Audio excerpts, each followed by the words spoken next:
आज हर व्यक्ति जो अपने आप को अम्बेडकराइट कहता है उसके मन में दर्द है। और जब ये सवाल सिर्फ प्रतिमा हटाने का नहीं है, सवाल ये है कि पार्लियामेंट के अंदर जितनी भी प्रतिमाएं लगी हैं उस किसी भी प्रतिमा को लगाने के लिए इतना संघर्ष नहीं किया गया जितना संघर्ष बाबा साहब डॉक्टर भीमराव अम्बेडकर साहब की प्रतिमा को लगाने के लिए किया गया। पूरे भारत के अंदर जो है यह आंदोलन हुआ, तब जाके मूर्ति लगी, और ये मूर्ति कोई खैरात में नहीं मिली हुई नहीं है। ये आप ये देखिए कि जिस संविधान से पार्लियामेंट चलता है, जिस संविधान से कलाकंद खाने वाले 131 सांसद बैठे हैं, वो सारे आज मुंह में दही जमा कर बैठे हैं। और ये सवाल सिर्फ ये नहीं कि बाबा साहब की प्रतिमा हटा दी ना, अगर पूरी दुनिया में भारत का पार्लियामेंट और भारत का लोकतंत्र जाना जाता है तो वो डॉक्टर भीमराव अम्बेडकर के नाम से जाना जाता है, किसी अन्य के साथ नहीं जाना जाता। एक असली संसद भवन वो है जिसके अंदर बाबा साहब डॉक्टर भीमराव अम्बेडकर साहब ने अपनी उंगली की हुई थी कि ये पॉलिटिकल पावर है। और आज मैं बताऊं कि चप्पल पहनने वाला शेड्यूल कास्ट भी, अम्बेडकराइट भी छाती चौड़ा के अपने बच्चे को लेकर जाता था।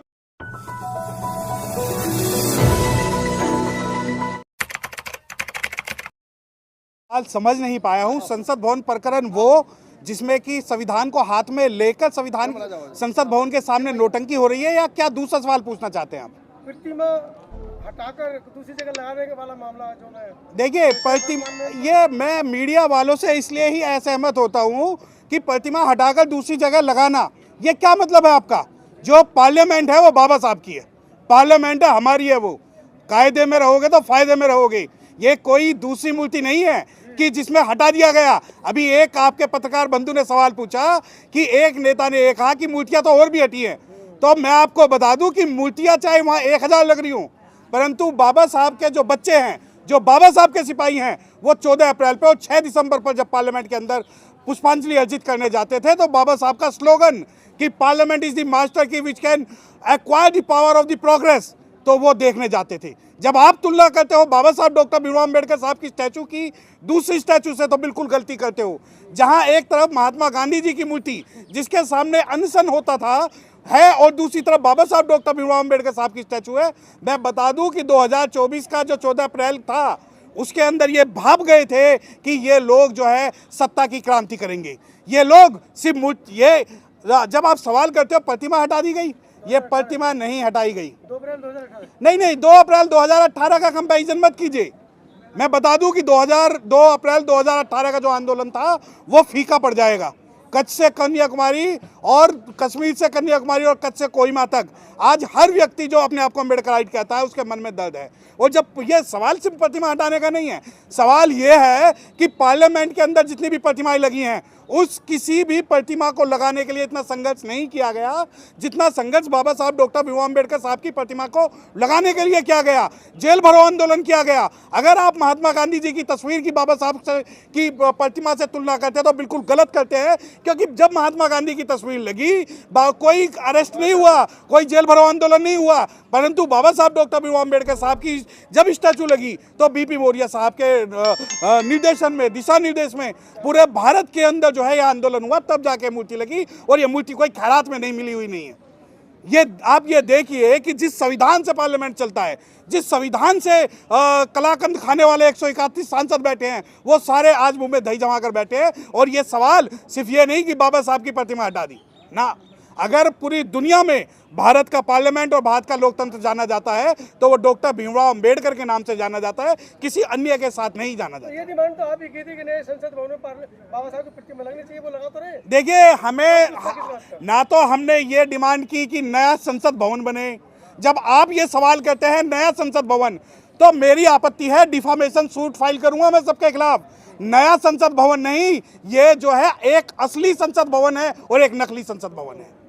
एक असली संसद भवन वो है जिसके अंदर बाबा साहब डॉक्टर भीमराव अम्बेडकर साहब ने अपनी उंगली की हुई थी कि ये पॉलिटिकल पावर है। और आज मैं बताऊं कि चप्पल पहनने वाला शेड्यूल कास्ट भी, अम्बेडकराइट भी छाती चौड़ा के अपने बच्चे को लेकर जाता था, क्योंकि मैंने जो क्रांति या सामाजिक संघर्ष सीखा वो 14 अप्रैल की उन गलियों से सीखा है जहां हमारे लोग साहित्य बांटते हैं, जहां हमारा गेट टुगेदर होता है। मेरे लिए मैं कोई त्यौहार नहीं बनाता, लेकिन मेरे लिए जो त्यौहार है वो 14 अप्रैल की पार्लियामेंट स्ट्रीट पर बनता है त्यौहार, और 6 दिसंबर की पार्लियामेंट स्ट्रीट पर त्यौहार बनता है। तो जब आप कहते हो कि पुरानी पार्लियामेंट और नई पार्लियामेंट, असली पार्लियामेंट और नकली पार्लियामेंट, जिस नकली पार्लियामेंट का उद्घाटन पंडों पुरोहितों ने किया हो, जिसके अंदर बुद्धिस्ट ना हो, जिसके अंदर मुस्लिम ना हो, जिसके अंदर क्रिश्चियन ना हो, जिसके अंदर आदिवासी ना हो, जिसके अंदर हर प्रतिनिधित्व का, भारत में रहने वाले हर व्यक्ति का प्रतिनिधि ना हो, मैं उस पार्लियामेंट का विरोध करता हूं। सबसे बड़ी बात, जब आप कहते हैं नई पार्लियामेंट, वो नई पार्लियामेंट बिना कंप्लीशन सर्टिफिकेट के चल रही है।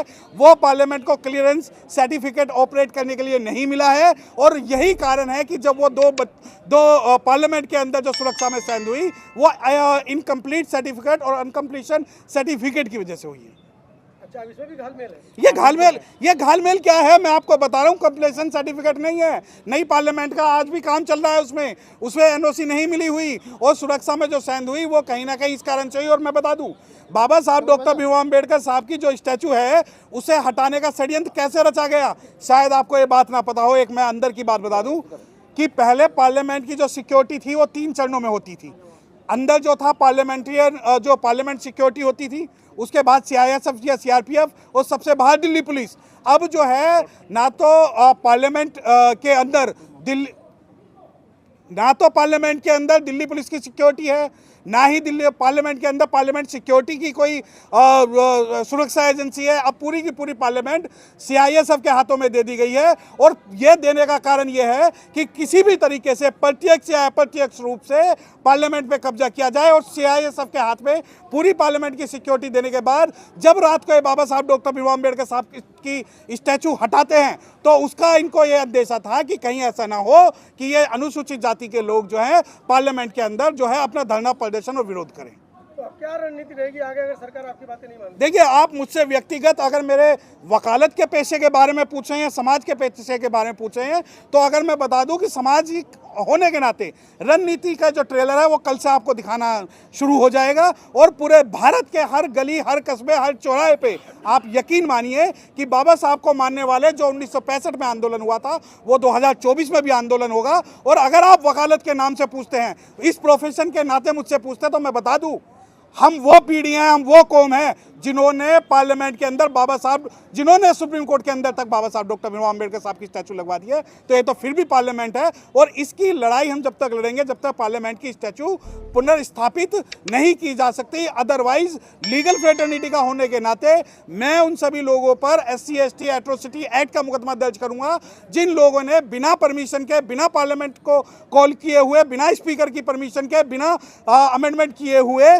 बाबा साहब डॉक्टर भीमराव अम्बेडकर साहब की स्टैचू हटाई है। इतना गुस्सा किस बात? नहीं, गुस्सा नहीं है, ये गुस्सा तो आपको सैलाब अभी नजर आएगा, ये गुस्सा नहीं है, ये तो मैं आपको बता रहा हूं।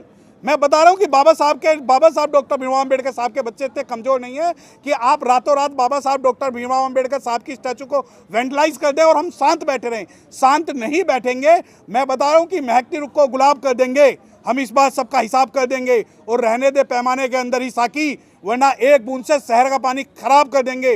तो जितने ये एडवोकेट हैं, ये एडवोकेट ने भारत के अंदर पहले भी क्रांति की थी, 2 अप्रैल में भी साथ रहे थे, और अब भी साथ हैं, और हमेशा इस संघर्ष को लड़ने के लिए तैयार रहेंगे।